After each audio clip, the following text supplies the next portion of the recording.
All right, so let's see. Who out of you all have read any of these books? Acha, you're reading one right now, or this is one of the reading one right now, and how far have you reached with that? May I know your name, sir? I'm Vivek, Dr. Vivek Mendonca. Dr. Vivek Mendonca. Yes. So, sir, I see you have almost... I've read Why Am I Hindu? Okay. Yeah, some time ago. It was published, I think, a year and a half back. All right. Yeah. And what did you like the most about it?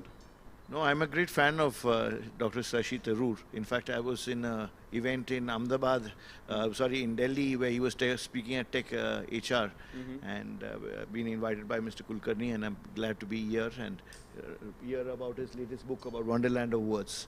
A Wonderland of Words. So, what are you expecting today to be? What do you think? What has Abhishek or anybody from the Urbane team, kind of informed you? What do you expect from today's event? Shashi Tharoor is listening to him itself is like a Wikipedia or encyclopedia of knowledge and words, and he's a phenomenal speaker. And we're going to enjoy ourselves. And I'm glad to see him on the cover of the Urbane magazine. So that's great.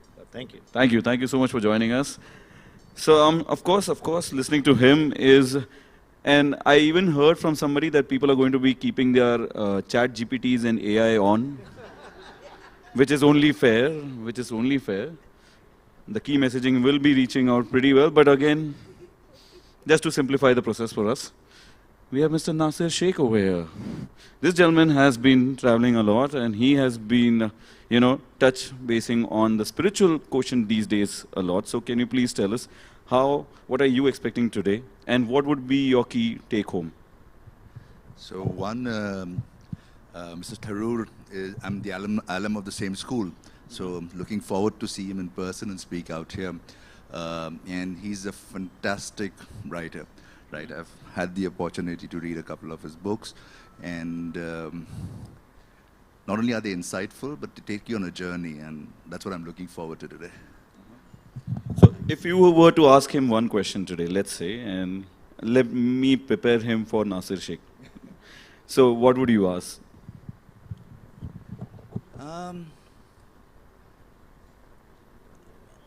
Honestly, it'll depend on the conversation and then kind of pick up a question rather than... I'm not come prepared with a question. Really? I thought you were already curious. Curiosity is... I'm an impromptu person. But you're also a very curious person, so that is something. So that's great, and thank you once again for joining us with your lovely lady. So very soon we'll be starting, and of course he is around. But just wanted to quickly just understand that what is everybody expecting from today? What are you expecting? What is going to happen today? Or when was the last time? Or do you want to what is the curiosity? What will happen? Not sure. But if you were to share the stage with him, yeah. So how would you want to talk to him? Allowed to decide that. Which are your favorite subjects when it comes to that? Because I'm sure he can speak on each and every subject. So what kind of perspective would you like to get from him? I'm sure I'll improve my English. That's for sure. Oh, of course. Trust me. As I said, many of them are using, I'm sure many of them must have come over here with their Renan Martins and Thesaurus. And so, all right. So let's begin. And I have been given a heads up. So I would request everybody to please take your seats. And while we do this, as I said, I would request everyone to please keep your smiles on. Everybody from the hospitality industry is also there. Hello, sir. How are you doing? All well? Great. He's always on the phone. But if anybody wants to go and meet him, you will find him in the Oi Brewery, isn't it? Or Kora on Saturdays and Fridays, somewhere. Okay. All right. So, my name is Nitish Kamdar, and we are ready. Are we all ready and excited for him? Yes. Everyone? So I need to understand the energy of the room. Are we all excited? Are we all ready? Yes. Let's do this. So before we begin, I just want all of you to start with the Urbane round of applause. Do you know the Urbane round of applause? All right. Photographers, please come over here, and remember, we have many verticals, and magazine being one of it. So photographers, videographers, please come over here. Come on this side. Come on this side. Come. All right. जल्दी आज ही कल सुबह पनवेल निकलना है. Okay. So just a quick hands up, everyone. Hands up. And I think he's right here. So without any further ado, let's begin. He needs no introduction. Today, we are all here for Urbane Connect. Come on, everyone, let's give him a huge round of applause. And I would request all of you to please rise in your place.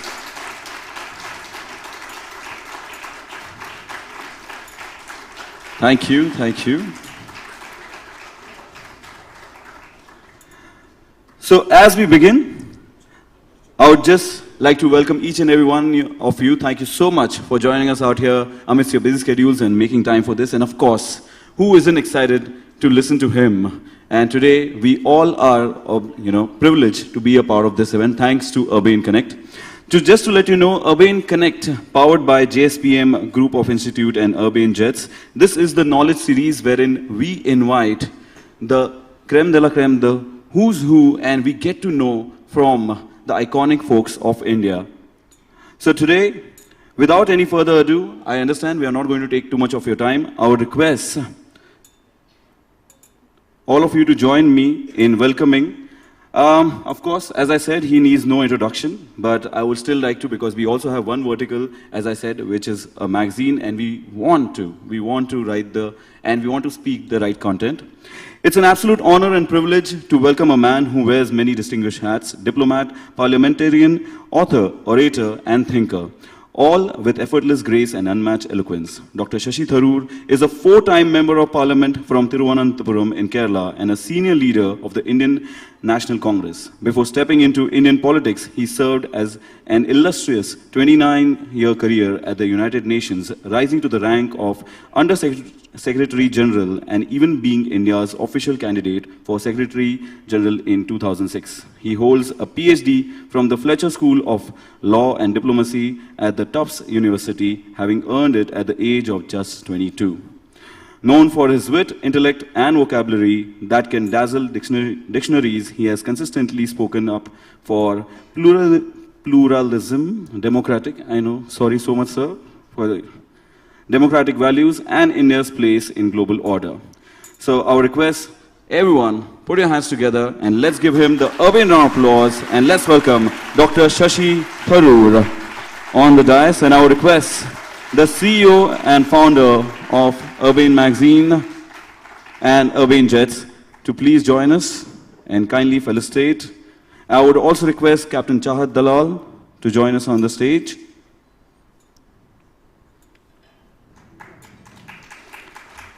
And I would request Mr. Giriraj Sawant, Secretary, JSPM Group of Institutes, to please join us as well.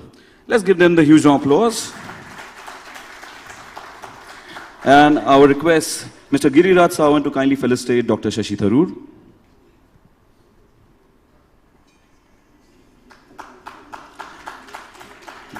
JSPM Institutes was established in 1998 with the vision of creating centers of excellence in various professional fields, and now comprises more than 70 institutes across 6 campuses in and around Pune, educating over 50,000 students from preschool to doctoral research. Along with that, so now I think the moment is here, and I'm going to hand it over to Abhishek. Doctor, yes, can you please have the mic?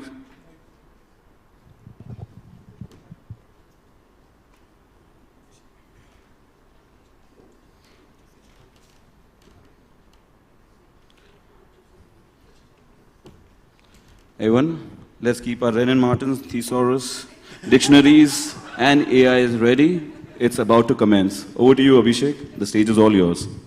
Thank you. Good evening, everyone. Thank you very much for coming and gracing this occasion. I know it is completely for the man who has come to Pune after a really long time. We have been trying to do this for the longest time. And we happened to do this in Mumbai very recently, about a year ago, but thank you. So when I sent the invitations a few weeks ago, I was overwhelmed with messages, and some went on to say, oh, we are a huge fan of his, we are an admirer of his, such eloquence, what language.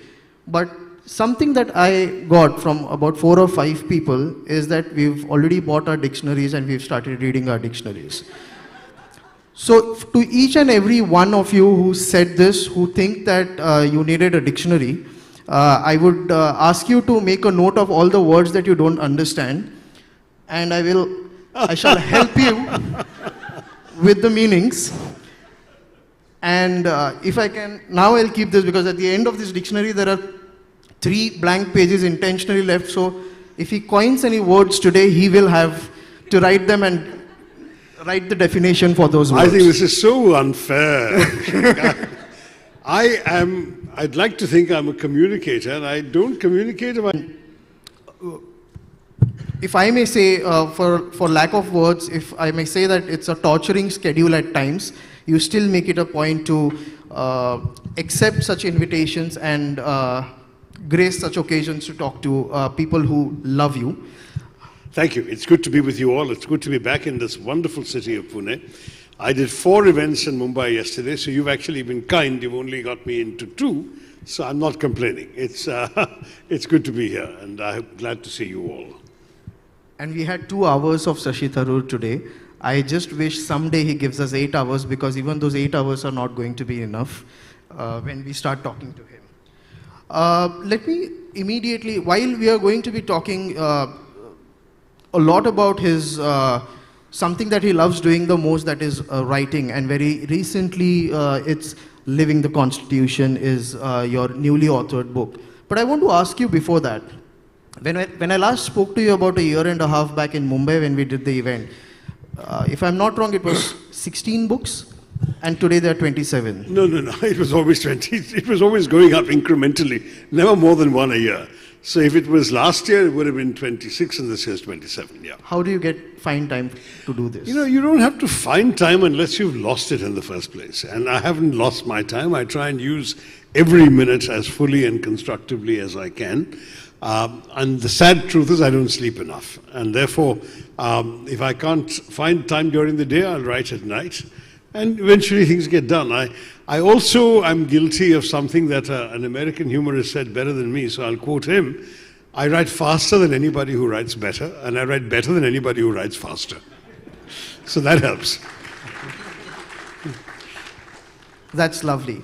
I will come to the book after a question or 2, but because we are talking about Constitution and your book, Our Living Constitution, I want to ask you, very recently we've heard something that, we've been hearing something that our Constitution is in danger. Is that true? No, look, our Constitution is extremely important to all of us because it lays out, frankly, the rights we have in this society, in this state, under the state, in this country. But our Constitution is what we make of it. The Constitution gives us rights, but it's up to us to actually exercise those rights. We have to give meaning to the content of the Constitution through our affirming our faith in it and our exercising our rights under it. And to my mind, if you don't do that, then of course the temptation for those in power to erode those rights is always there. And that's why, you know, rather than worrying about whether the Constitution is in danger, we should vow to safeguard it and promote it and strengthen it. One of the most interesting comments I heard during the Delhi launch of this book, and it wasn't from the former Supreme Court Justice who was there, it was from an ordinary politician who said, there's a woman in my constituency who's illiterate, who can't read, therefore she clearly hasn't read the Constitution. But she says, this Constitution has given me the right to demand this of you. And when a politician said that to me, I understood that the Constitution has actually found its place in the hearts and minds of our people, and that ultimately is where it's going to survive. That's very true, actually. Would you take us through through what the book is all about, and what inspired you to write this book, and why now? Well, I was inspired to write it because my publishers called and demanded it. And I'm hopeless at saying no, as unfortunately you also have realized. But it was the 75th anniversary of the Constitution that suddenly made the publishers wake up. I was working on another book. He had begged me to put it aside and do a quick and short book on the Constitution, which I did. And I think the argument was that we need something that makes the Constitution accessible to the average thinking Indian. This is not a book for lawyers and scholars. It's not a book for judges or policemen. It is a book for people like you and me who read perhaps newspaper editorials and newspaper articles, think about some of these things, and would like a context to place them in. And to my mind, just having one place where somebody could just dip into some of the basic facts about the Constitution, and all the basic facts are there in my book, as well as a commentary by a thoughtful Indian citizen for other thoughtful Indian citizens. That's the purpose this book serves. So I'm afraid it's not going to be seen as textbook material by any teachers. It's not going to be seen as a legally weighty tome by lawyers, but I hope it will work as a thinking man's guide to the Constitution of India, or a thinking woman's guide to the Constitution of India as well, for that matter. And that's the spirit in which I wrote it. So you'll find, for example, there isn't any basic fact you need to know that's not there, including how many words in the Constitution, how many pages, how many articles, all that is there also. But there's also some historical context, some references to other countries' efforts to cover the same ground, where we got some of our ideas from, where do the directive principles come from, where do the fundamental rights come from, etc. And then there's a discussion of some of the issues in Indian politics around the Constitution. So it's not, as I said, it's not a textbook, but I think it'll be very difficult for a person who just says, look, I keep hearing the Constitution, I want to know more about what it's about. It won't be a difficult book to read or to put down, because it's just 111 pages. That wasn't by design, it worked out to be 111, but anyway. And these 111 pages will tell you literally everything you need to know. Of course, if you're going to be more specially interested in something, you can go and look that up in more detail.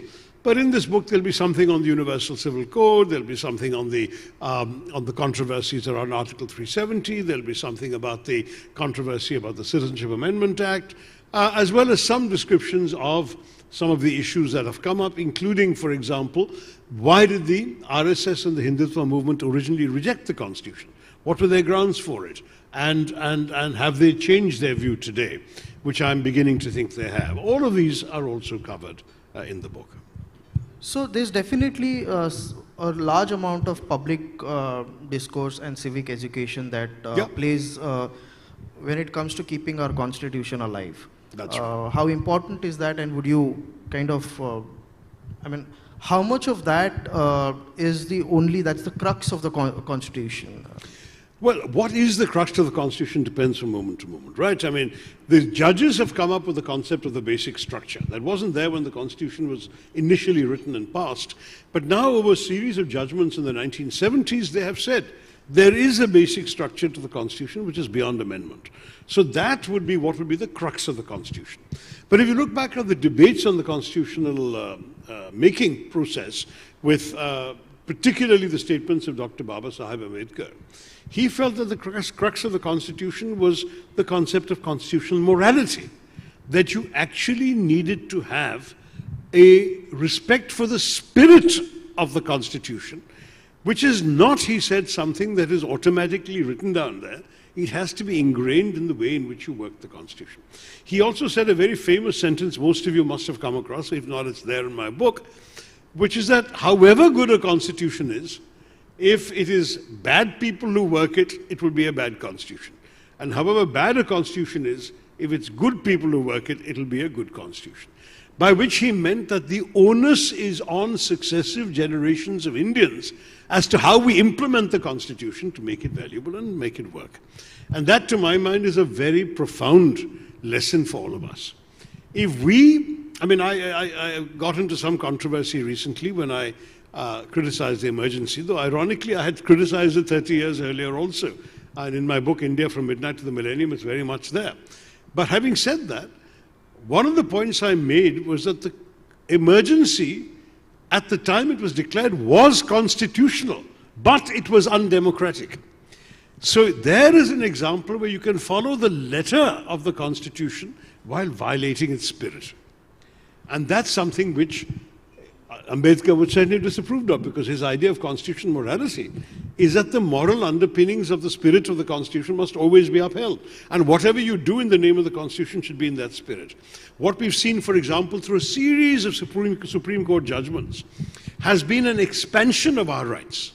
So the judges have read, for example, rights to women in the Constitution, a series of judgments of 1990, which were not there before 1990. Did anything change? Did anyone amend the Constitution? No. Judges, as society changed, as their own awareness changed, they interpreted it more liberally. Similarly, a few years ago, our judges in the Supreme Court discovered a right to privacy in the Constitution. We're delighted to have it. Many of us would have liked to have had an affirmation of it, but it's not. The word is not there in the Constitution. They had to interpret on the basis of a case that brought by a young student that yes, there is a right to privacy, and once that judgment is passed, it becomes settled law. And now we all have a right to privacy, not because it is written in the Constitution, but because it is interpreted by the judges as inhering in the Constitution. You get it? Yeah. That's the kind of thing that's happening with the evolution of constitutional practice. If Dr. Ambedkar was alive today, what journey of Constitution would he be most proud of? And what journey of what part of the Constitution would he have felt that is not going well? Well, look, I mean, Ambedkar Sahab was capable of saying some fairly intemperate things and even said some intemperate things before his death. So I would rather not put words in his mouth. But I will say, if you had to ask me what would he be proudest of, I think he'd be proudest of the fact that the Constitution has come to mean so much. It survived 75 years. He made sure it wasn't a static document, that it could be amended. He even addressed the question of the ease of amendment. And he said, no, that I want the Constitution to be keeping up in pace with the times. Why should this generation decide for all future generations? And he was right. It has been amended 100 times. But those 100 amendments have all expanded our freedoms in constructive ways. I think he'd have been proud of that illiterate woman's comment, because it means that the Constitution means something to the least fortunate in our society, which is what he wanted to benefit anyway throughout all of this process. What he would perhaps not have been totally happy about is that the discrimination about untouchability and so on that was outlawed in the Constitution, that instilled in some parts of our country, it's still lingering and still practiced. Things are vastly better than they were 75 years ago, don't get me wrong. And certainly I think it's fair to say that probably in no Indian city today would you see anything remotely like untouchability against Dalits or anything being practiced. But there are still some villages, still some people. We read, fortunately these are exceptions and that's why we read about them, they're reported in the papers. But if you look at newspaper reports, say in the last month, there was one incident where a Dalit was riding a horse to his wedding and wearing a pagdi, and he was pulled down from it and beaten up for having the effrontery to ride a horse and wear a pagdi. There was another one where a Dalit in a village, I believe in Rajasthan, but I may have got the state wrong, was stabbed to death for having the temerity to grow a moustache. That moustaches were only reserved for upper castes. I mean, these are horrific things, right? And then there are always one or the other incident involving mistreatment of Dalits, denial of rights to Dalits in various situations, and frankly, Dalit women being attacked, raped, etc. These stories, the persistence of these stories is, I think, what he would have been saddest and most ashamed of, I think. You spoke about amendments in the Constitution that have happened multiple times in the past. There was one such amendment that many a times we speak about is the word secular that was added into the Constitution. Yep. Was that added in between? And if it was, do you think it was right, or do you think it was not required and let the Constitution stay the way it was? Look, I mean, this can be debated endlessly. It's a matter of political preference. It is true that the words were added as late as 1976 during the emergency, when the words secular and socialist were added to the preamble of the Constitution by Mrs. Gandhi's famous or notorious 42nd Amendment. But don't forget two things. Number one is that when the 44th Amendment undid most of the 42nd Amendment, they didn't undo this. They left it in place. So a democratically elected parliament chose not to tamper with this amendment. And there have been how many democratically elected parliaments since 1977 who have also not tampered with it? Number one. Number two, the courts have upheld it. Most recently, last year, there was a court judgment that said these are within the spirit of the Constitution. But finally, I would ask you, if for argument's sake you took the word secular out of the Constitution, would the Constitution cease to be secular?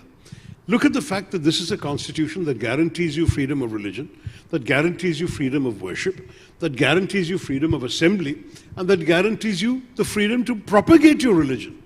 What more do you want to be a secular state? So it depends on what you understand by the word secular. See, in the Western dictionary, since you've got a dictionary out there, secular is normally understood to mean distancing yourself from religion.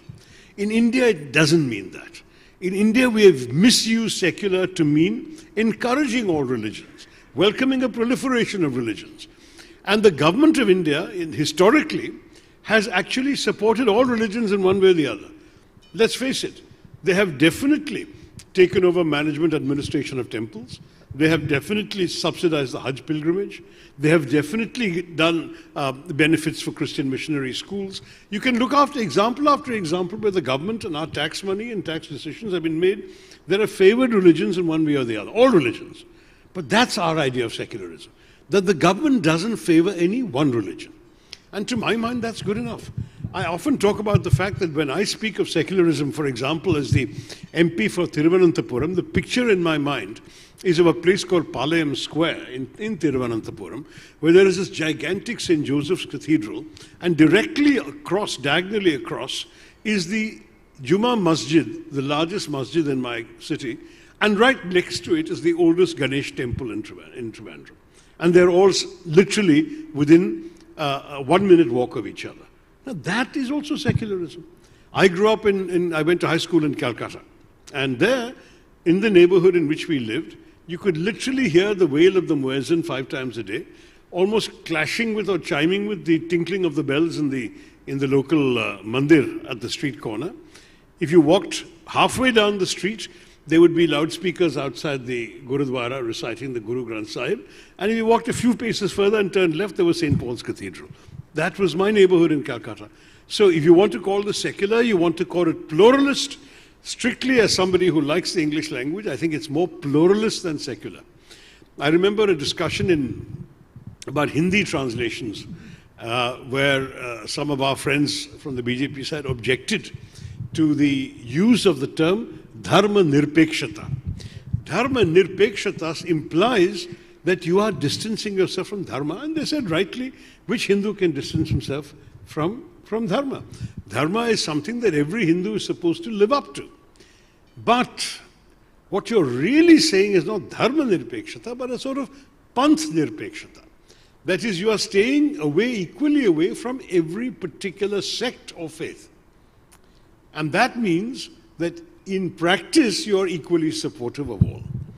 And I think, frankly, to my mind, you can take away the word secular, but our society will remain what it is. Our constitution gives us the rights to practice our own faith, and we will continue to be who we are. As we say in India, we are like this only. So you take away the word, it won't bother anyone.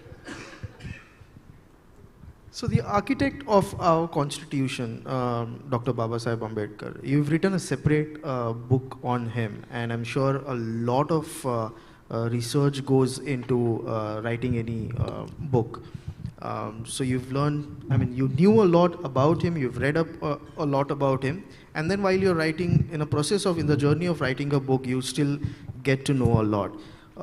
Could you talk us through Dr. Ambedkar in a few words? Sure. And before doing that, let me acknowledge that we have someone here who's actually helped me with research. I never used to get any help with any of my books early on. I finally succumbed when I wrote An Era of Darkness, which is a book on British colonialism, because it had been prompted by that speech I made at the Oxford Union attacking the British colonial experience. And there, I had tossed off a lot of facts that I kind of remembered from my own personal reading, some from my history studies at school and college, some from newspaper articles. It wasn't, let's face it, a scholarly rigor that was on display there. It was a point of view. When publisher said, make a book, I realized, boy, I better have some facts and figures and footnotes, and I better find out what the scholars are saying about all this, what is the latest journal research. So then I got a couple of researchers engaged, including to go out into the academic scholarship and pick up all of it. So having done that, I said, hey, this is not bad. Because especially for a busy politician, with limited time available to write. If somebody has done the digging, then all I have to do is the reading and the synthesizing and the choosing of what I want to use, and how I write it is, of course, my business. But the sort of drudgery, I'm sorry to put it very bluntly, of digging up facts and figures, finding the articles, all of that is being done by young people who are also learning something, so I don't feel too bad about them doing it. Anyway, to cut a long story short, thereafter, when I was writing some of my books, I decided I needed help. And there's a young lady sitting right here who was a lawyer herself, or a law student she was, who helped me with my Ambedkar book and helped me with my Constitution book. And that is, I basically said to her, look, this is what I need. Can you find me this? So if she got me, for example, a number of serious biographies of Ambedkar, then I'd say, look, I want some anecdotes. I don't want this to be a dry scholarly book, because I want to write for, I mean, I must admit, both my biographies of Ambedkar and Nehru were deliberately designed to be short biographies. The problem is, our great men and women, when people write books about them, they write 700 pages or they write multiple volumes.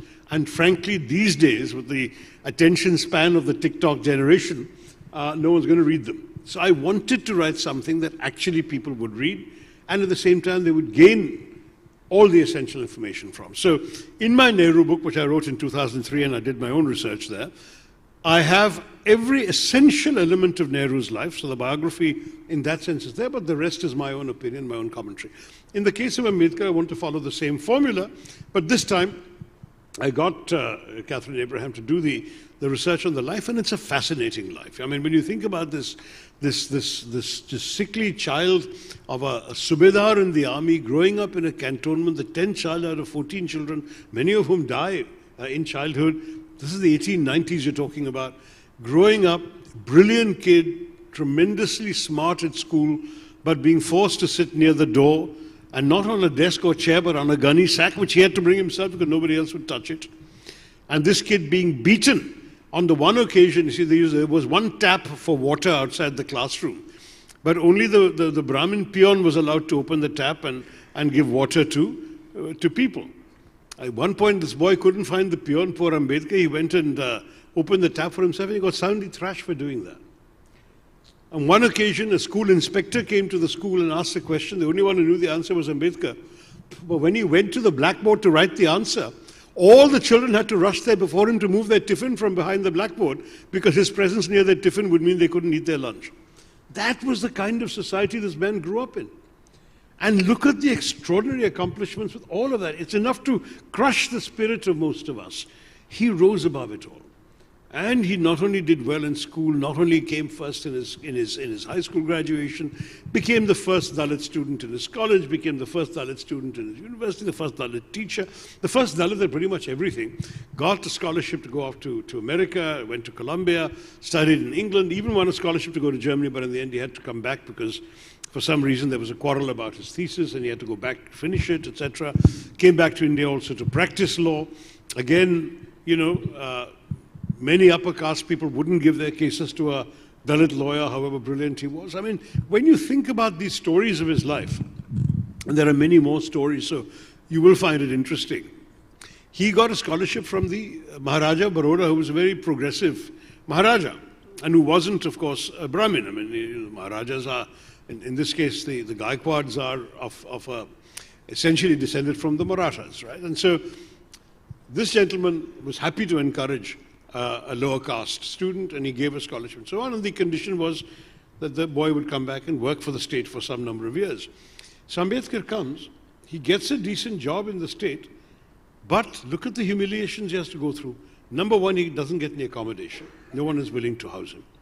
Number two, he can't get a peon to carry his file from one desk to the next if he writes something.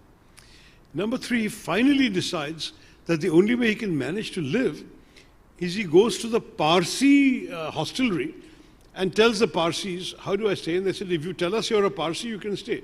So he lies and says he's a Parsi, and he stays until some Parsis find out that he's not a Parsi, he's actually a Dalit, and they come with hockey sticks and they throw him out of his own bed. And here is this brilliant scholar sitting in a park in the middle of the night, homeless and weeping, surrounded by all the certificates that proclaim his high qualifications, and he can't even sleep in a decent place at night. Next morning, he resigns from Baroda government service, goes back to Bombay, and practices law. Now, this is a human being that I found a tremendous amount of admiration for because he had overcome such horrendous things. Today, very difficult to imagine anybody enduring these things, but he has lived through that, and look at the mind, look at the extraordinary output, look at the extraordinary work he did, look at the advances that he brought into everything from our thinking about the Constitution to our thinking about politics. He wasn't a successful politician. In all fairness, Ambedkar lost more elections than he won. But he had a contribution to the ideas of politics which has outlived him and grown larger. I mean, today, let's face it, he is a greater figure in our national consciousness than he was when he died in 1956. So that is the measure of his accomplishment. And certainly being the father of the Constitution is not the only thing. There are a lot of other accomplishments which I hope you will read my book and enjoy discovering. I've tried to summarize. The book consists essentially of a section on the life and a section on the legacy and the impact and the continuing impact, not just in India but worldwide. And he really is somebody we can all as Indians be proud of having had in our midst. Definitely. I'm going to come to a wonderland of words, but a little later, because that's a lot of funny stuff there, which I want to keep it a little later. But before that, I want to talk to you about your life, your younger days. During your childhood, what were your childhood aspirations, and did you always think that you would or envision to become a global leader? Oh, I don't know about whether I am that at all. But as a child, I think I was divided between two kinds of aspiration. I was very interested in world affairs. For some reason, I mean, those days I remember when I was a kid in the 60s, we had a newsprint shortage in India. So our newspapers were either 8 pages or 10 pages long.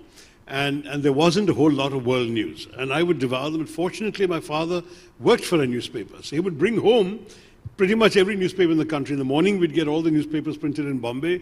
In the evening, he'd come in with the newspapers from Delhi and Calcutta and so on. So I devoured newspapers like anything. Remember, this is the days before television, before the internet, before anything else. And so I became a bit of a junkie for international news. And there was a part of me that rather fancied the idea of working as a diplomat for India and so on. But the other thing, the other talent I had as a young age was writing. And I started writing stories as an asthmatic child, sitting and suffering in bed, scrawling stories by hand at the age of 6. My wonderful father was encouraging enough to have them typed up by his secretary so I could pass them around and show them to friends and so on. And my first story was published in a newspaper at the age of 10.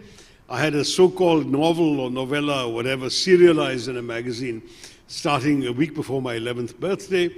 And you know, when you see your name in print for the first time, it's terribly addictive. It's really like your first bite of chocolate or your first kiss or whatever you want to think of. You want to keep doing it. And so the result is I kept writing. And so one of the things I remember when I was in high school, the editor of Imprint magazine came home. And he said, how would you one day like to edit a magazine like Imprint? And I thought, wow, that would be fun. So that was my other.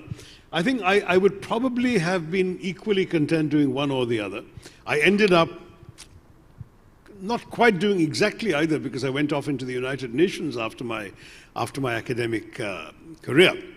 But looking back on it, working in the world of international affairs and doing some writing, not only have I been able to do both of them, but my sons are both writing about world affairs. So it's almost as if that childhood combination of yearnings has transmitted itself down the gene pool. Your relationship with your parents. I remember, I was in one of the events where Dr. Tharoor was talking, and he said that in school, in one of the years, he came third in class. And what happened after that at home is something that he will tell you. No, I mean, I was, it was a very curious thing. I mean, my parents had very high expectations of me from the start. But they also sort of drove me. They expected excellence and they drove me to it.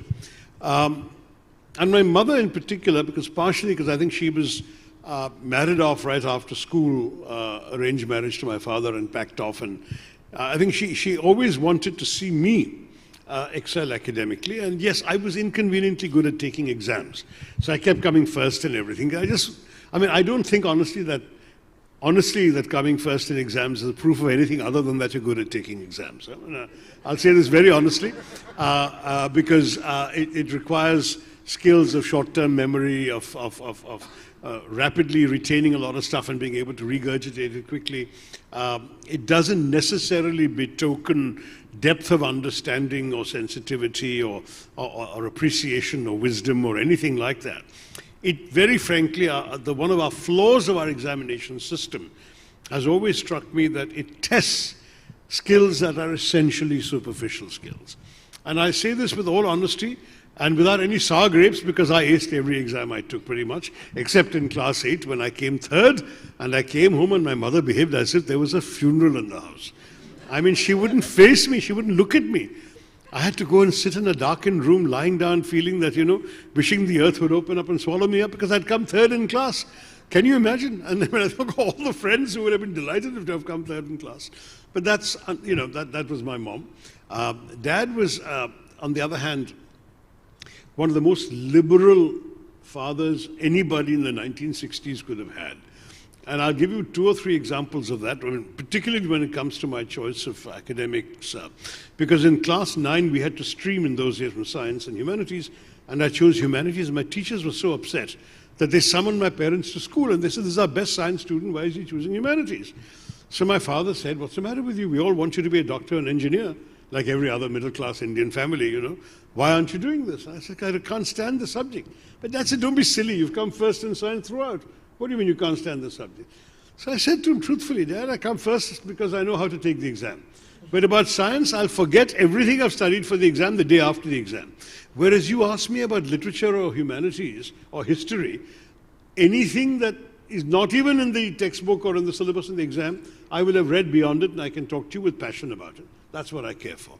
And my father had the breadth of vision to say, "All right, you study what you want to study," which I'm afraid even today, parents, I'm afraid, of a younger generation than mine are not allowing their children to do, and I think that's very, very sad. So that was one example. Another was when I, again, at the end of high school, I came first in the country. Those days we had the Indian senior Cambridge system, and I got the maximum possible, the 5 points. And again, the parents said, "So look, you've gone and wasted time doing humanities, at least go and do economics and an MBA and make some money if you're not going to be a doctor and engineer." And I said, "No, I want to study history, I don't want to study economics." Again, they allowed me to do so, even though when I applied to St. Stephen's with my marks, they were so astonished to get my application, I became the only person ever admitted to St. Stephen's without an interview, because they had never seen a person with those marks applying for history. And then I again did very well in my exams at the end of college. I topped Delhi University. So my parents said, "Look, at least take the entrance exams to the IIMs."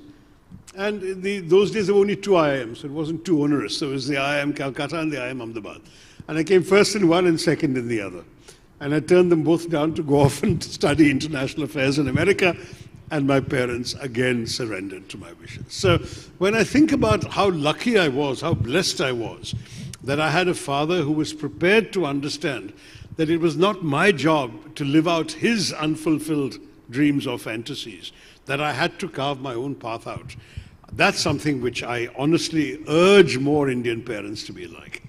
I remember coming across a great cartoon of an Indian elephant telling his son, the baby elephant, "My son, I want you to do everything that I couldn't do. For example, I could never manage to fly." Now, I mean, just think of the onus on that poor baby elephant. That's what Indian parents are doing to many of them. Many Indian parents are doing to their children. So please don't, is my only request. Be like my father. We're talking to a man, an extremely good-looking man since childhood, who has been a chick magnet, if I may say so, but who did not get distracted from his studies. But talking about growing up years, at the age of 22... No, I had girlfriends also, even while I was sure, studying. Yeah. At the age of 22, you joined the United Nations, correct me if I'm wrong.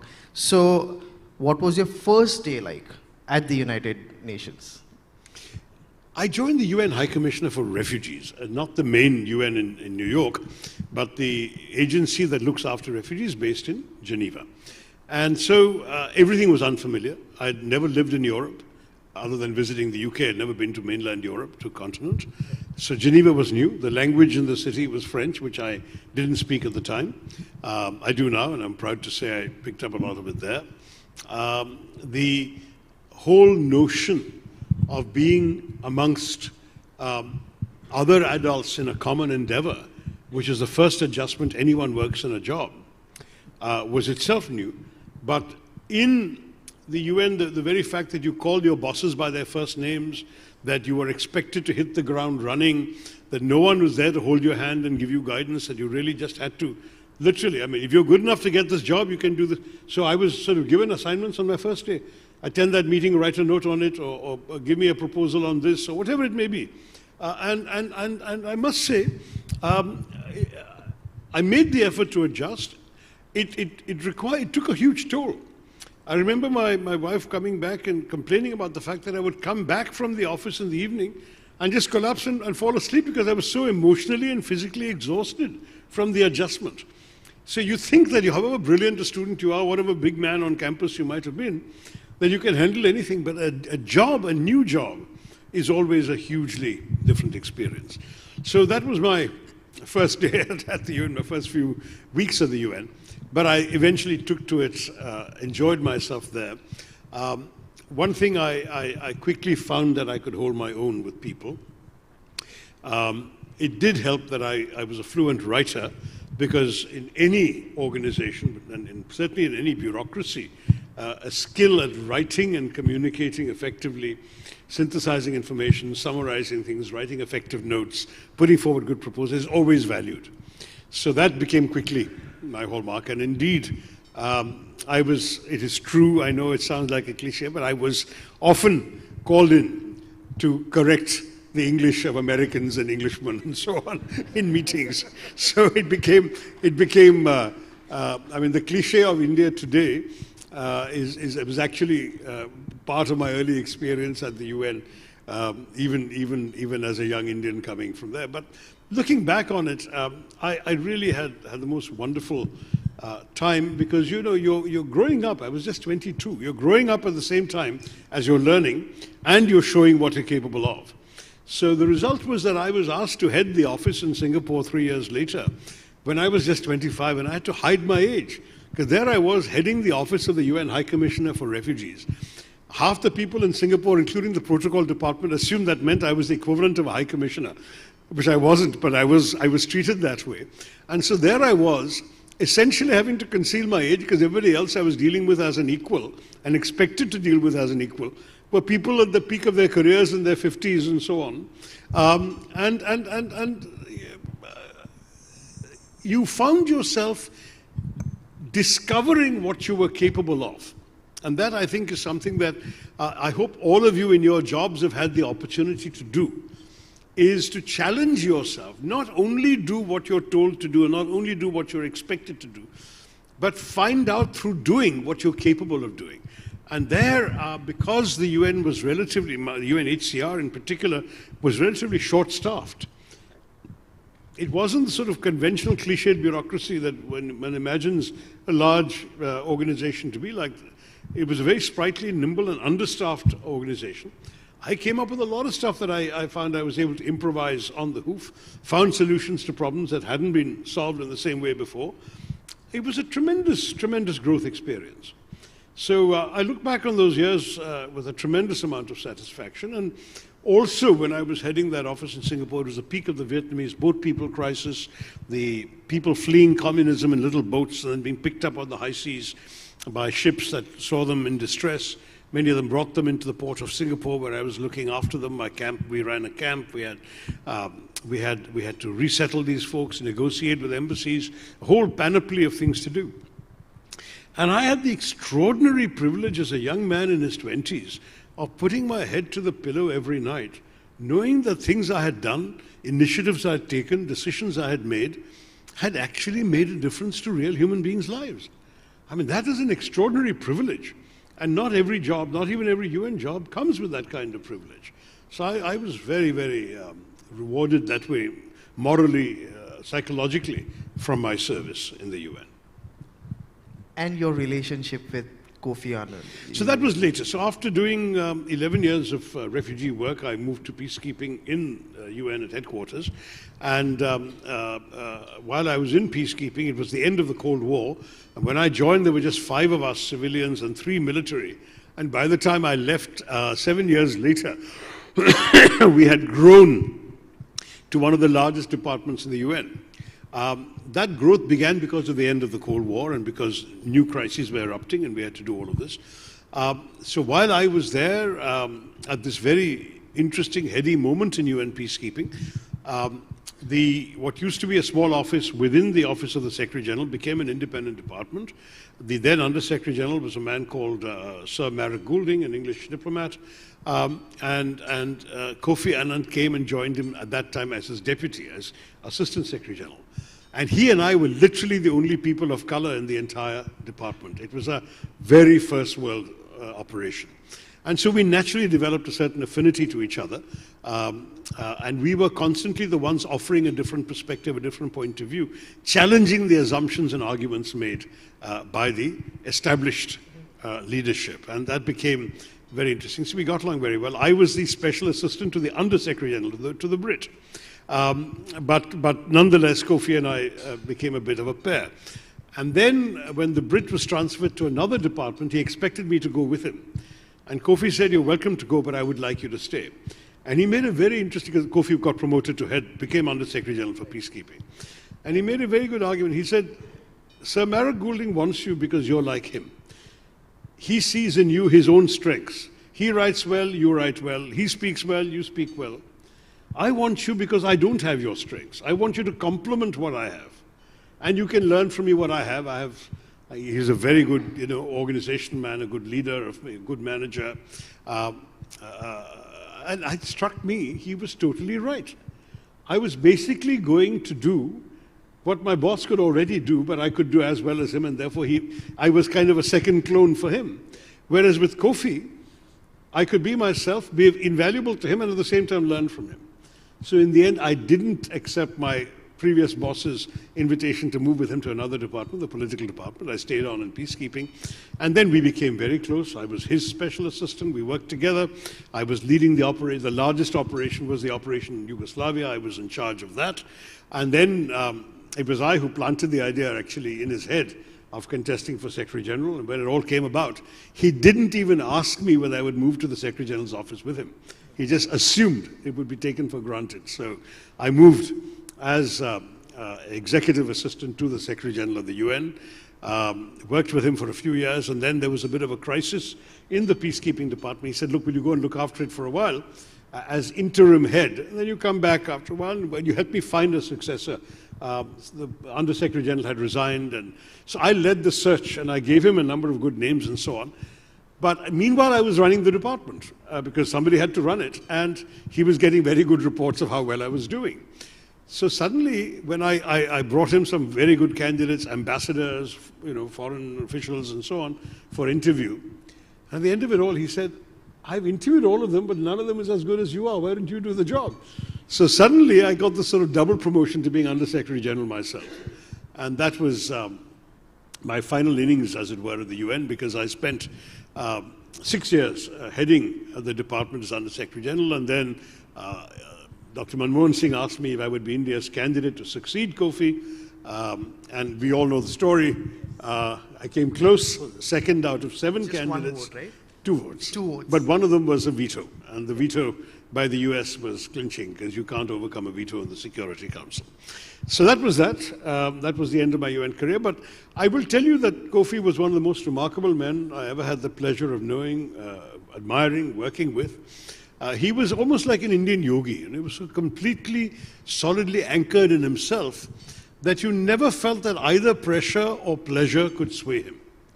There was one period when he was under savage attack by the Americans, as it happens, over the oil for food scandal, and a scandal was created that he was actually blameless on.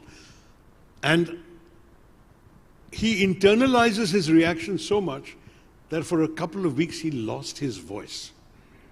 He didn't show either anger or despair or pain or whatever, but because he took it all upon himself, he literally lost his voice. I've never forgotten that.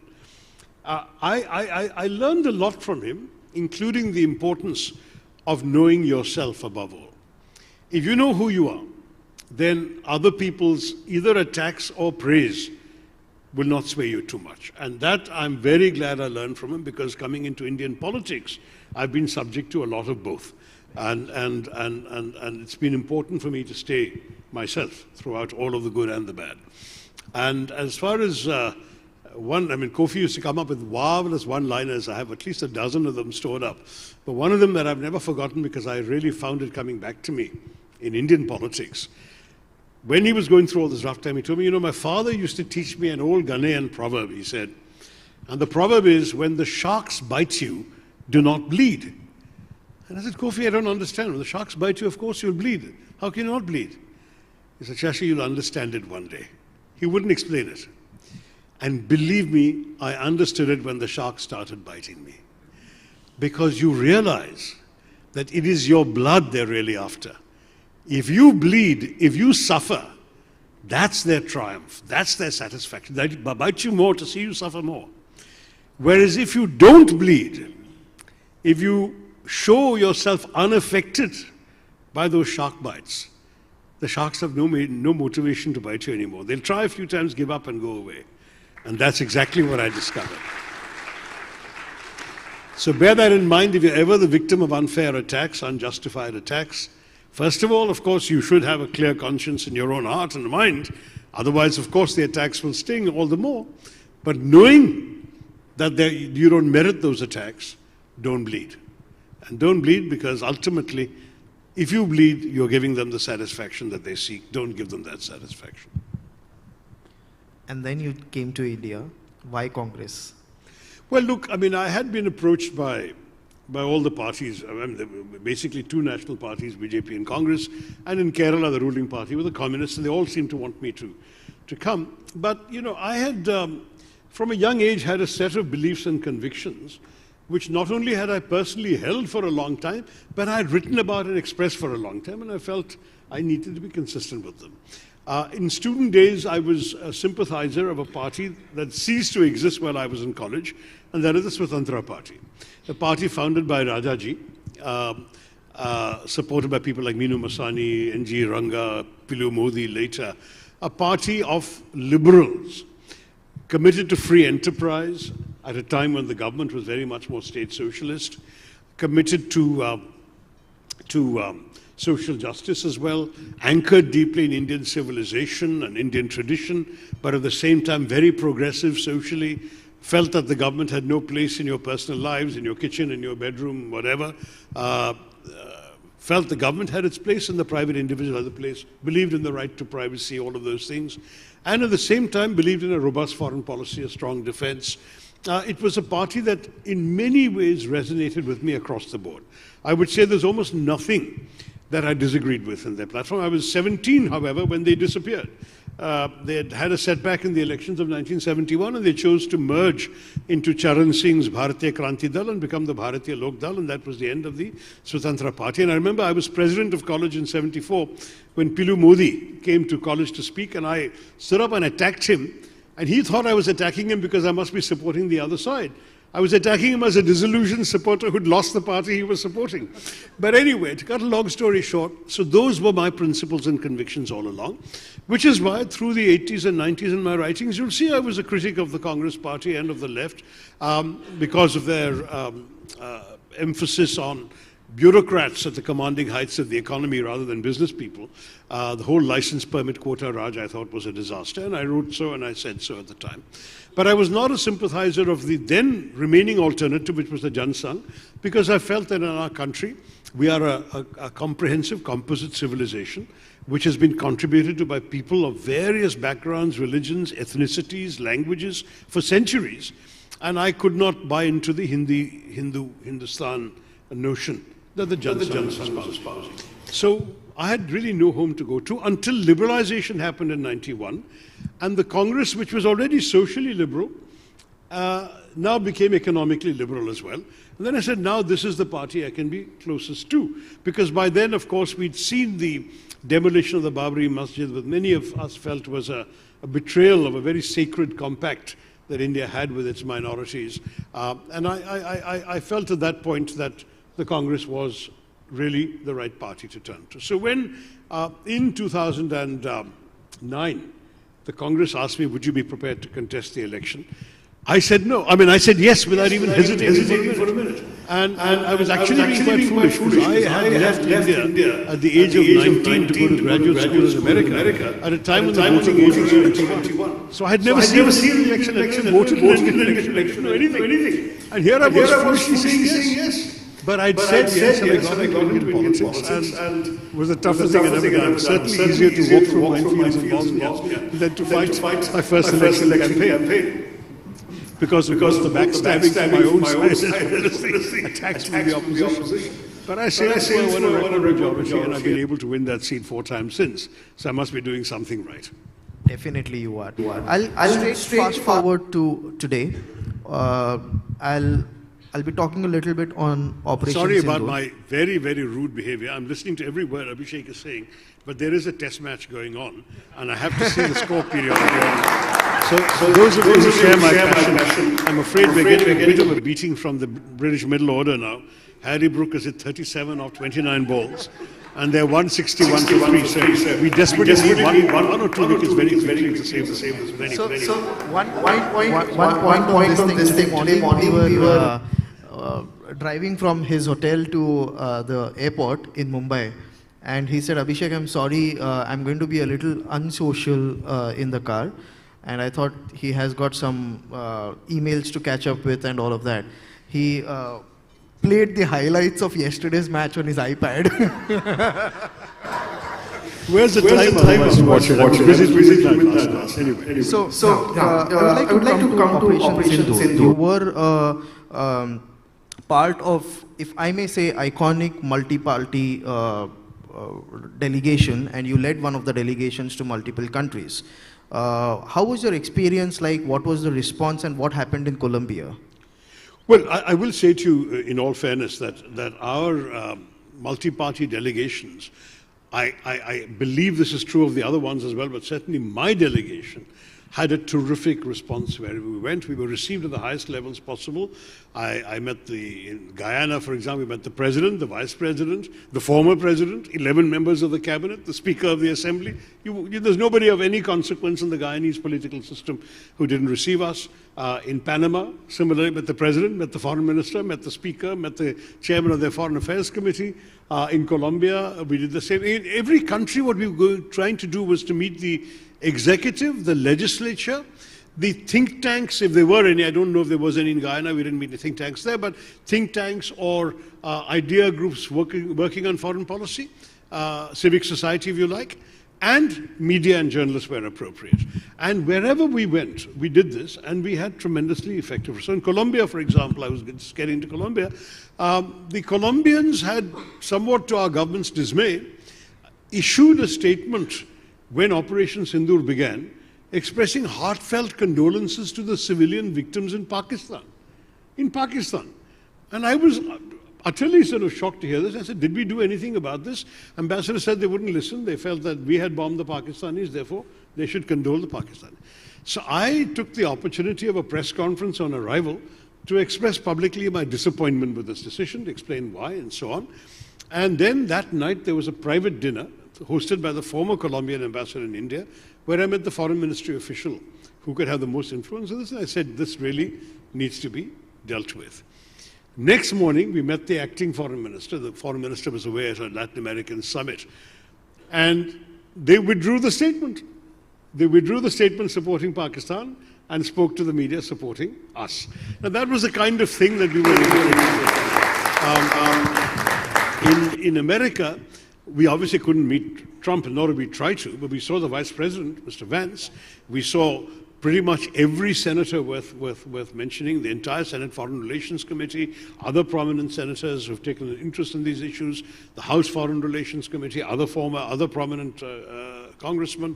We met all the top think tanks. We had one mammoth meeting of all the think tanks, and we then had a session. I had a session with the Council on Foreign Relations, the most important think tank on foreign affairs. We addressed the press. We addressed the National Press Club, which is a rare honor. We had press conferences. We gave interviews. I mean, it was just incredible in terms of it. And everywhere we went, we got full understanding, full sympathy, full support for our point of view. I know that currently a lot of people are reacting or overreacting to certain statements by Mr. Trump. I think in all fairness, no one in America or anywhere else on the planet believes they can control Mr. Trump. And so I think it's a bit unfair I was going to come to that. to judge either our delegation or our country by the president's statements. I think what matters is a country's policies.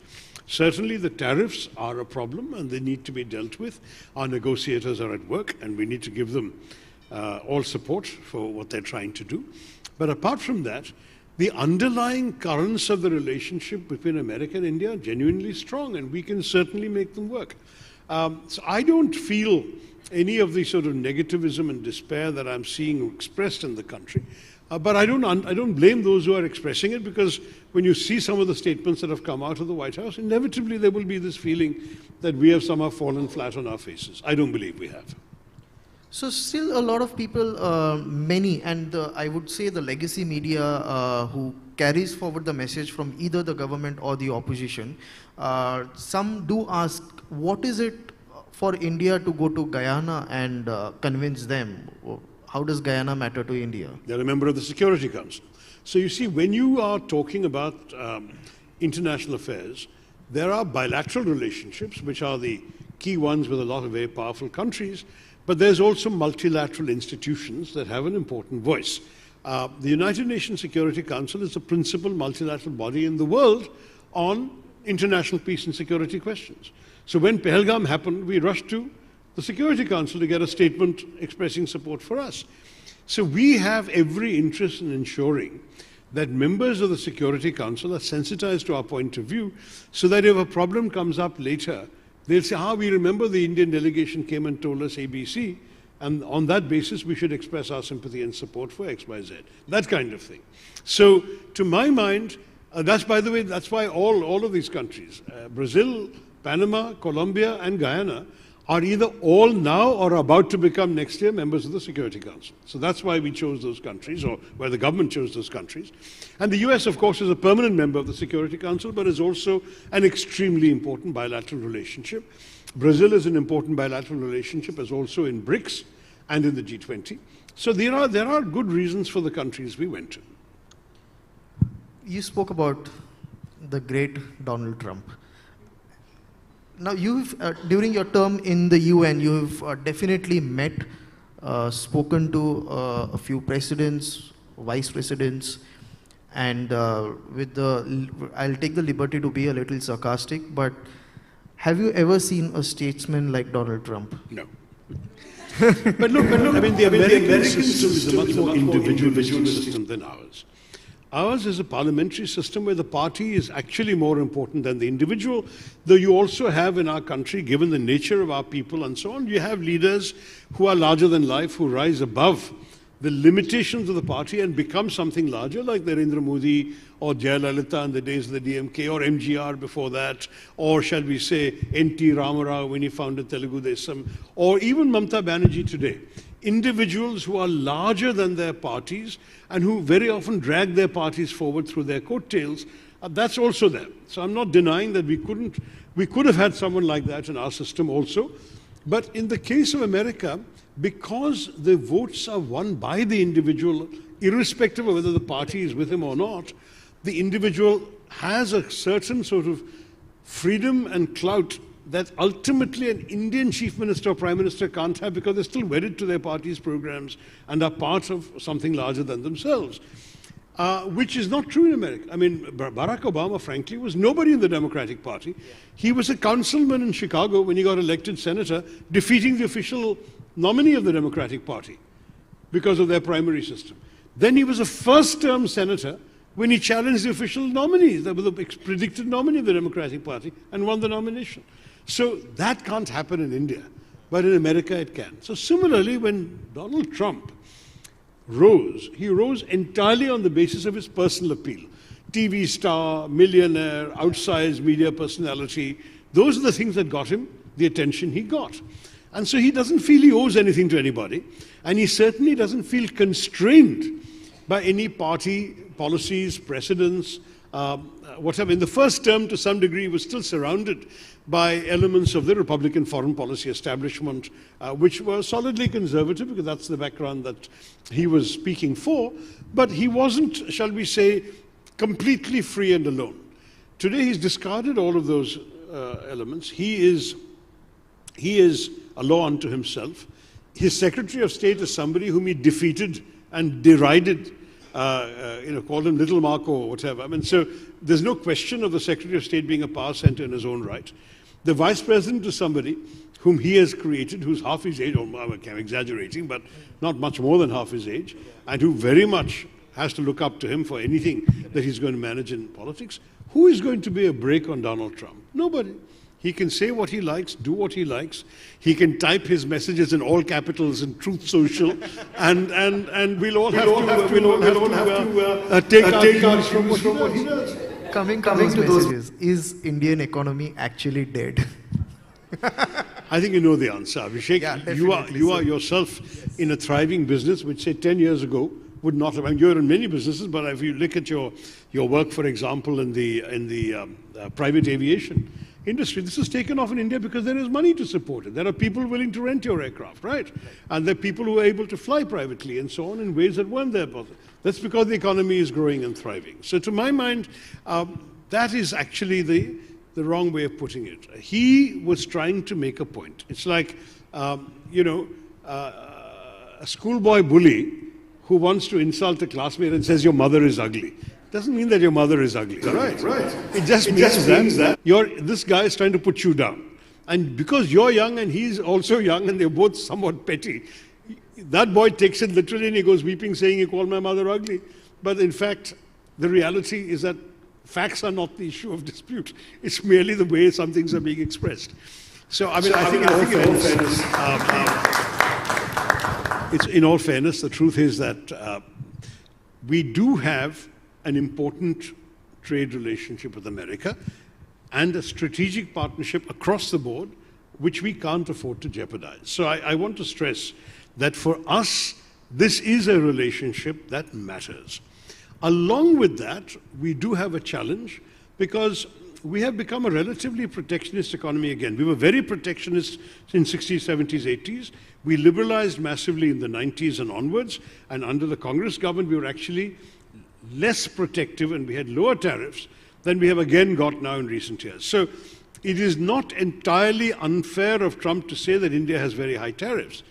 But even then, it's also fair for us to turn around and say, look, what do you think you can sell us if we lower our tariffs? Our tariffs are meant to protect fledgling Indian industries, protect our farmers, protect dairy, protect some small industries which perhaps can't withstand high-tech competition, whatever it may be.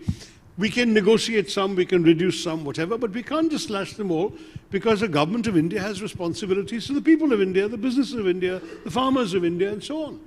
Now, there's got to be some mutual understanding, right? In the case of Mr. Trump, there seems to be no real willingness to engage or understand. It's just, your tariffs are too high, bang, we're going to put tariffs on you. And the 25 is bad enough, especially since many of our rivals and competitors, Vietnam, Indonesia, are down at 20 or 15. Pakistan is 19. So for us being 25 does hurt. But on top of that, there is an unspecified additional penalty he has threatened because we are buying Russian oil, which we feel we had to do because we are hugely energy dependent on imports. 86% of our energy needs are met through imports. So it's going to be a tough negotiation. And I think those are the things. So, there's a comment that was made in a very different context, but it's worth recycling now, which is with Mr. Trump, you need to take him not literally, but take him seriously. In other words, the words he says are not what we should be reacting to. But the intent behind and the policy implications of the decisions those words embody, that we have to. So take him seriously, don't take him literally. But definitely not when he says that one day Pakistan will export oil to India. Don't take him That's a literally. bizarre... Look, I think we have something like 30 times the amount of reserves of oil that Pakistan has, and we have something like 5 or 10 times the reserves of gas that Pakistan has. So we're never going to be dependent on Pakistan. It would be astonishing if these American companies he has unleashed are going to find somehow unsuspected hidden reserves of oil that no one knew was there. Now, if they find it, good luck to Pakistan, happy for them. But at this stage, it's a very long shot. There's absolutely, I mean, nowadays with the internet and with so much of intelligence information, other things all outside out there, if there had been some secret reported reserves found even by satellite imagery off the coast of Pakistan or whatever, we would have known about it. It would have been public knowledge, it would have been on the internet. It's not there. So I'm not at all expecting this to be. So don't take him literally there at all. Yeah. Now we are coming to this. Okay. A Wonderland of... if any one of you have read this book, you will agree with me that this is one of the finest books one would feel that he has written. Very light, and it's about English language, and very funny. Why did you think of writing this? Well, so this wasn't actually initially written as a book. I was asked, partially because of all this notoriety that you guys have given me in the media here, I was asked by a paper in the Gulf, the Khalij Times, to do a column for them on words. And so I thought, what the heck, you know, it's easy to toss off, it's fun to write. And you know, I finance my politics through my writing, as you probably know. If a column can pay 3/4 of one of my staff members' salaries, why shouldn't I write it? You know, I mean, so I'll be very blunt and say these are some of the mercenary reasons that go into writing obligations that I take on. But yes, I started writing this column, and then it grew. It became popular. Lots of people giving feedback. It was getting a social life on social media and so on. And I had suddenly written enough columns to be worth putting together in a book. And that's when I sat down with my publisher and said, you want to do this? And they said, fun. And we sort of organized it or reorganized it according to various themes which I had addressed. And suddenly I started expanding some of the columns. I made some short columns into long ones, or I merged a couple of columns and created a chapter or an essay. And then I wrote some essays specifically for the book. So the whole introductory essay about my love of words, the whole concluding essay about how the language is being changed by Gen Z or Gen Z or whatever you want to call them, all of those came only for the book. So there are a few things in the book which are only written for the book, but the bulk of these are short, roughly 1,000 to 1,500 word essays on a theme that I must have written in a column.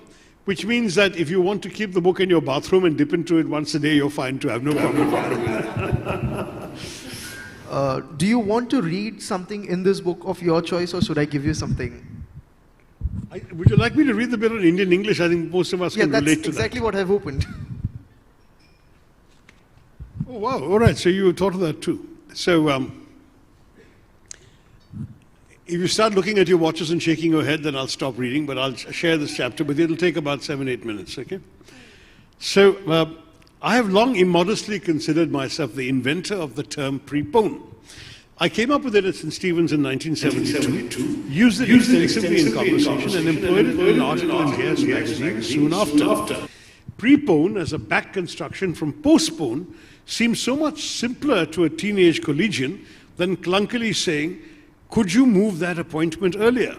Or I would like to advance that deadline. Or please bring it forward to an alternative date, an earlier date.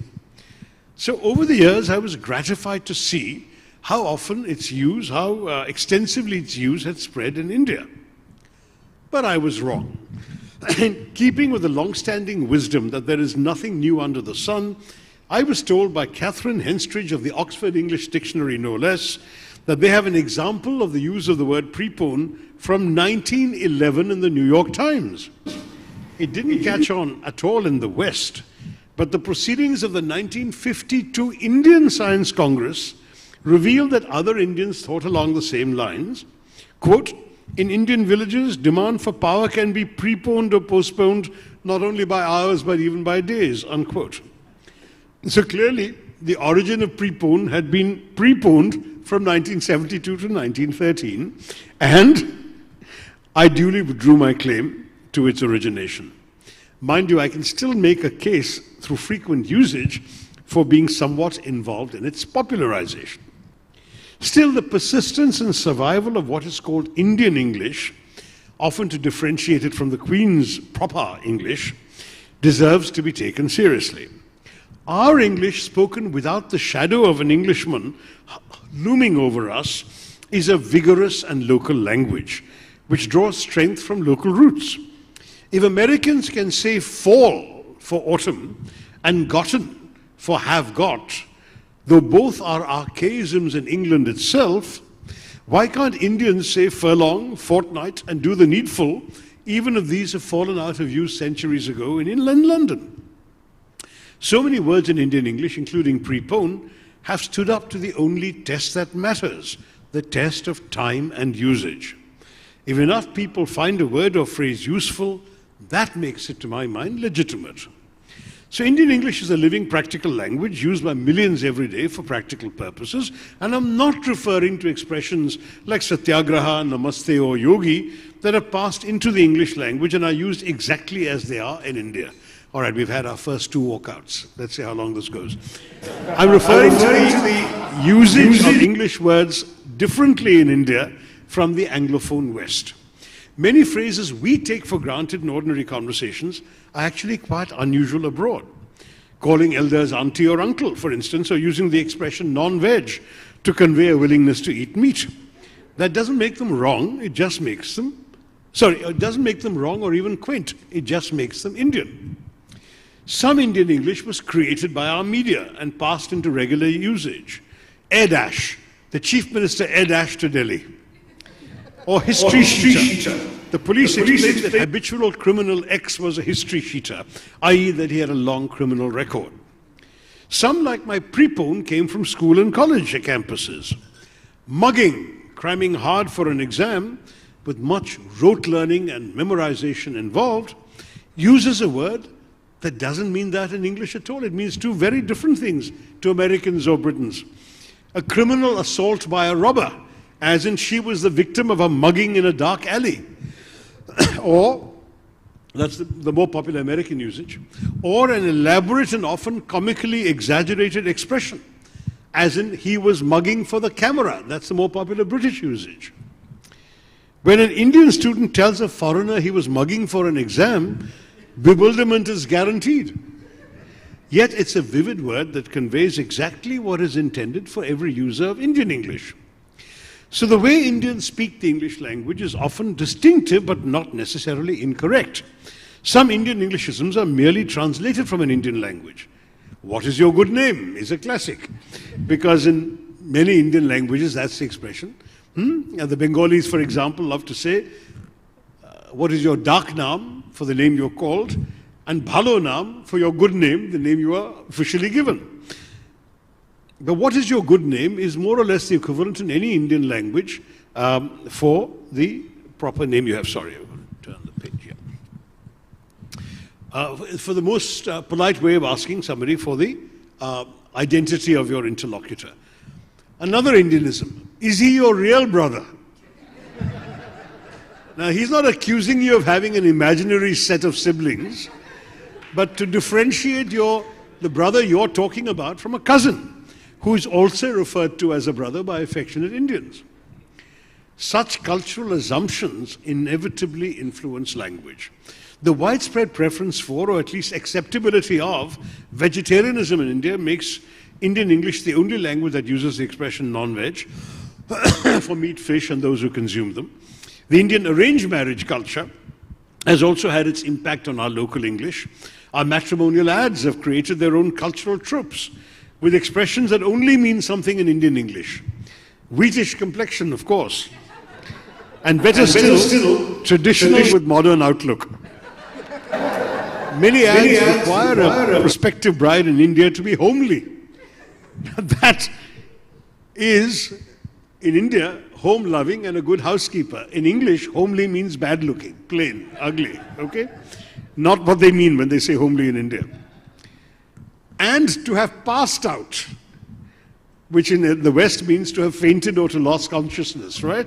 But in India, you've passed out from a convent school, right?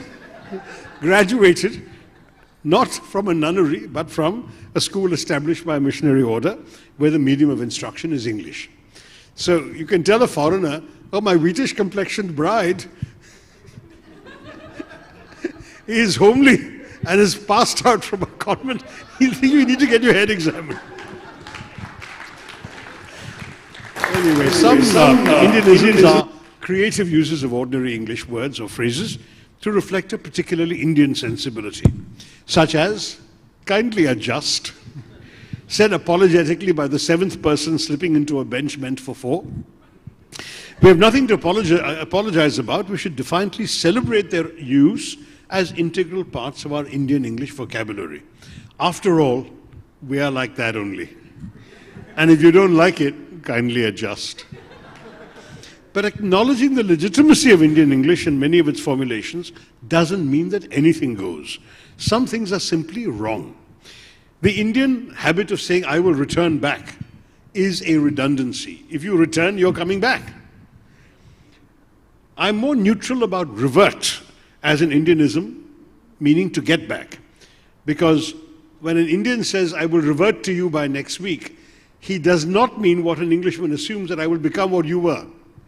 I will revert to you in English means I will be what you used to be. But in India, we mean I will get back to you, right? And I don't think that's all that wrong. So, since the meaning is clear, I believe objections to its use are unwarranted. But the Desi practice of using till to mean as long as is simply incorrect English. It is wrong to say I will miss you till you are away, when you really mean I will miss you till you come back. I am staying Bandra side is not an acceptable equivalent of I am living in the Bandra area. And backside for rear causes much unwitting hilarity, as in signs proclaiming entry through backside only. Now, Indians are excessively fond of euphemisms. We would rather use a roundabout way of conveying an interest in a delicate topic than the direct word that foreign English speakers might. So thus we use reduced as a synonym for losing weight. Oh, you've reduced. No one says that in English except in India, okay? Your intended, that is your intended spouse, is your would-be in India. A loose character has dubious morals. That's all Indian English. No one says loose character in the West. Women speak of chums for their menstrual periods. Chum is an old English slang for a pal and must have been applied since chums are monthly visitors. Asking about good news is a polite way of inquiring about pregnancy. And we speak of issues when we mean children. You've been married for 10 years, any issues? Doesn't mean do you have problems in your marriage. It means do you have any children? But that's again only in India. Cultural practices and assumptions are invariably reflected in our language. So you belong to your native place rather than simply being from there.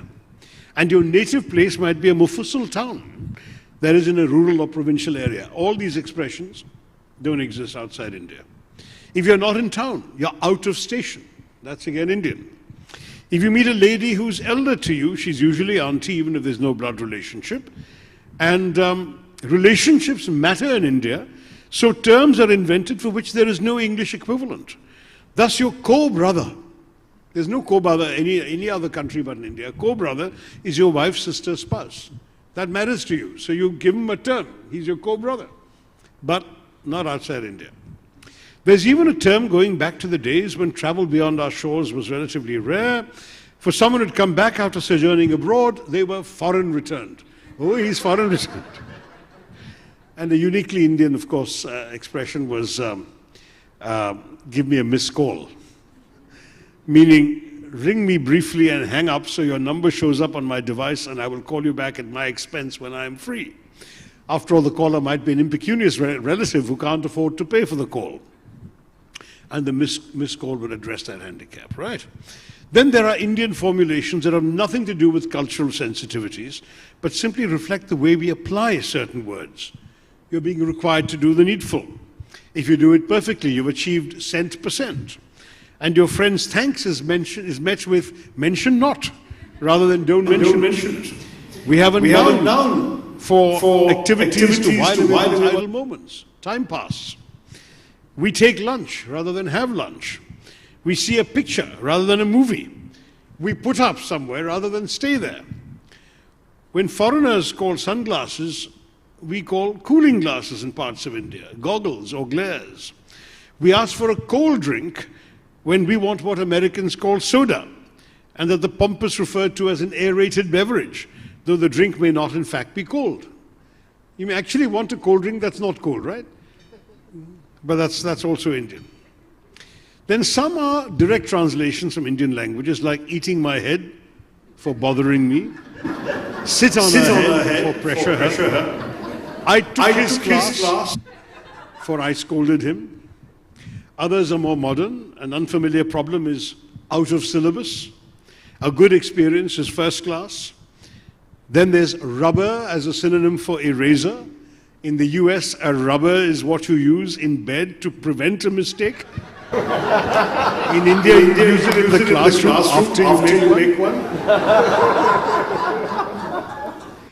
And then some Indianisms are just awkward and arguably wrong, like God promise and mother promise, to swear upon the divine or your mother, or saying years back rather than years ago. And the telephone has brought about other solecisms. Hello, Ramu this side, when you mean this is Ramu here. Or the stranger on the line who says, myself Salman, yourself? I'm tempted to reply, myself gone, and cut the call, that is hang up.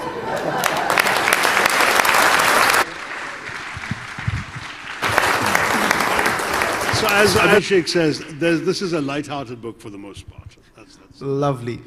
With the interest of time, because he has to air dash to the next event and then catch his flight. One last question before I just ask you about 3 one-word answer rapid-fire questions, but one last question before that. Am I talking to the future Chief Minister of Kerala, the future Vice President of India, or someone who is replacing Mr. Jaishankar? It's the legacy media that keeps asking you these questions. Well, I wish I could just say there's no vacancy in any of those, but there is a vacancy in one of them, that's true. However, no, I mean, I don't really expect to be in the frame for any of those things. Look, I came back to India in the first place to serve. And I would seize with delight any opportunity to serve where I believe I can make a contribution, make a difference. I've tried to do it to the best of my ability as an MP. And now this is my 4th term, which I think is enough, and I've said so to my own voters, that now they should find someone younger after this term. If there are other areas of national life where the government, whether it's this party or another party's government in future, feels I can be useful, and if they propose something where I agree that I can be useful, I'm always willing to do my best for the country. But above all, for me, it's all about doing the best I can for India. Right now, that job is of an MP in the middle benches of the Congress party in Parliament, and I will do my best to be the best MP I can be, depending on the opportunities I'm given, whether to speak or to debate or to participate. I'm very proud of being chairman of the Foreign Affairs Committee, where we've been able to discuss some very important aspects of foreign policy and write reports and so on. So all I can say is that as long as I'm in public life, I hope I can make a difference. The day I cease to make a difference, I'll exit from public life. It's as simple as that. Lovely. You clearly are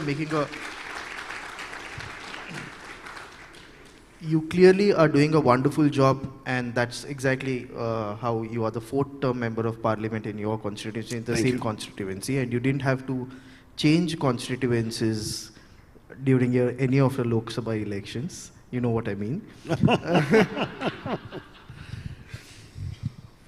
One quick 5 rapid fire questions which... You do know I have an event advertised for 6 o'clock, which is half an hour away.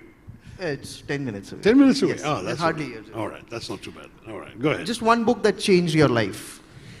The Mahabharata, actually. In many ways, I was so struck. In many ways, the book that connected me most to our ancient culture was the Mahabharata. Not so much the Ramayana, even though the Ramayana is a religious epic that means a lot to Hindus. The Mahabharata is so extraordinarily real. I mean, it's like reading a contemporary novel, which is one of the reasons I chose to reinvent it as a satire in the great Indian novel. It really has tremendous immediacy, tremendous relevance. It's full of characters with feet of clay, human beings with flaws and foibles. It's got ambition and vision and lust and jealousy and philosophy and religion too in the Bhagavad Gita. It's got fabulous story. It's got war. It's got conflict. It's got love. It's got revenge. It's amazing how much there is in it. So yeah, I mean, I would still never hesitate. If I had to recommend one book, it's always the Mahabharata. There are plenty of translations of it, so read the one that appeals to you the most. But I would really, really urge. When was the last time you Googled yourself? Last thing I Googled? Last time you Googled yourself? You know, I Googled my own name, you mean? No, I haven't done that for a long, long time. I think I would probably Google myself if, I mean, I'll tell you when, good point. When somebody passes away and I need to quickly find a photograph of myself with him to tweet, that's when I Google my name and his name and see if something pops up on the internet that I can express my condolences with. So that I've done quite recently when the former Chief Minister of Kerala died at the age of 101, and I had not seen him for many years, so I didn't have any recent picture. I Googled and found a picture from almost 20 years ago and I tweeted that. that happens. You can become so famous that you can Google your way out to find your own pictures. Delhi or Thiruvananthapuram? And I promise this is the last question. Delhi or Thiruvananthapuram? Thiruvananthapuram. Thiruvananthapuram. I'm building my retirement home finally in Thiruvananthapuram, so it's a wonderful place. It's not polluted in terms of the air or in terms of the people quite as much, but it's also a capital city of a state rather than the country. It's also got connections. It's got a decent airport. It's now got a very impressive port coming up. It's got, within literally 20-25 minutes, it's got beaches, it's got rivers, it's got hills. An hour away, you've got Kanyakumari, you've got the cliffs of Varkala, 45 minutes in the other direction. It's a great place. And Kerala, in many ways, has a lot of other good things going for it.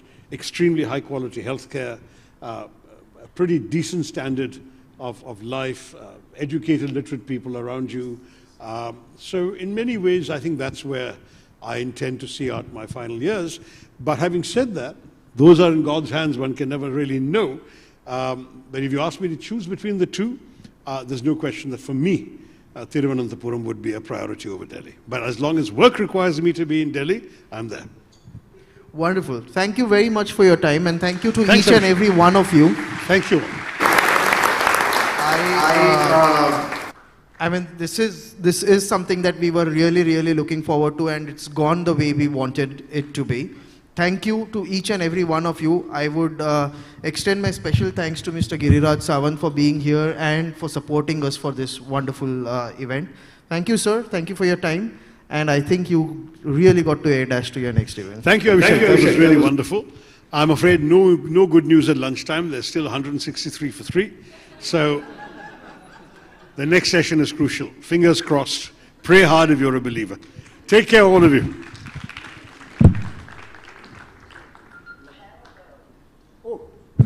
Did any of you need a dictionary for this conversation? There. Tell him off. All right, ladies and gentlemen, once again, Dr. Shashi Tharoor right here, everybody. Let's give him the Urbane Connect round of applause. Thank you so much. That was a confluence of lots and lots of learning and perspectives.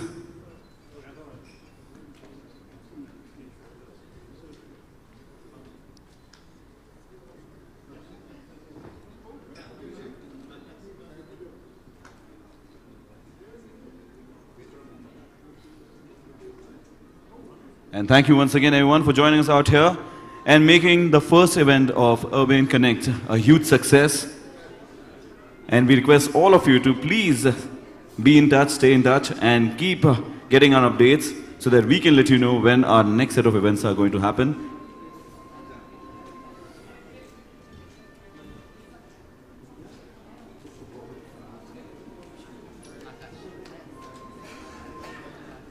And we would genuinely request everyone to kindly allow him to leave for his next event.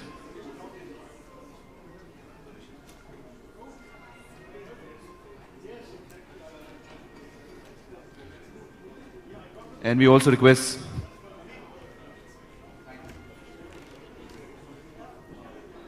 everyone to please definitely stay back for the high tea. And we request the security to please step forward and kindly escort him out. सर्वांना विनंती की सर्वांनी थोडं थोडं पुढे यायचं आणि सरांना एस्कॉर्ट करायचं बाहेर please.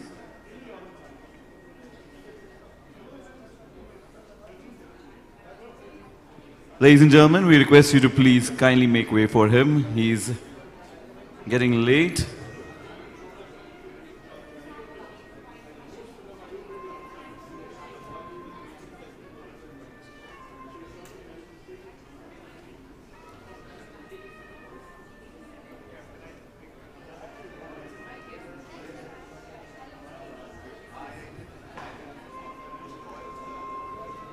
Thank you everyone. We really appreciate, we understand your excitement, but we request everyone to please be cordial.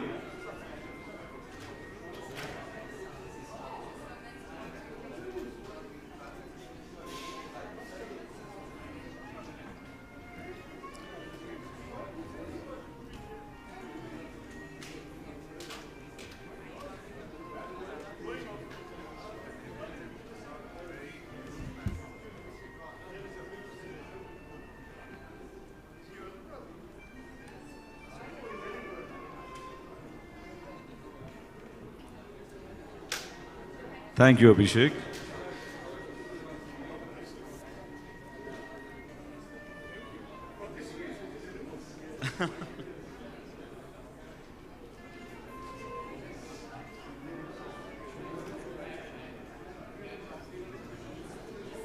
All right, ladies and gentlemen, we request you, it's a sincere request to everyone.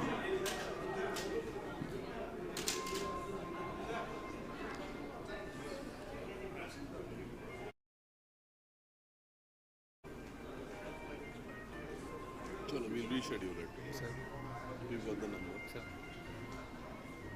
I think we should match once एक बार number. Sorry? I think we should match the number एक बार, yours and mine. So 9560905727.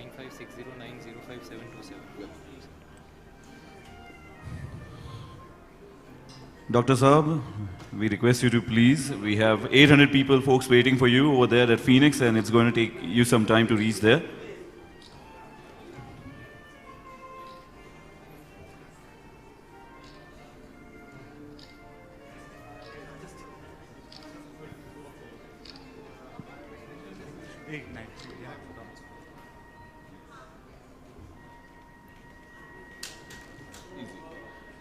Easy, everyone.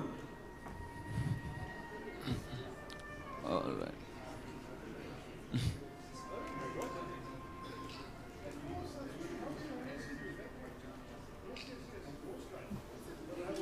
Hello? I'm good. All right. Thank you, everyone.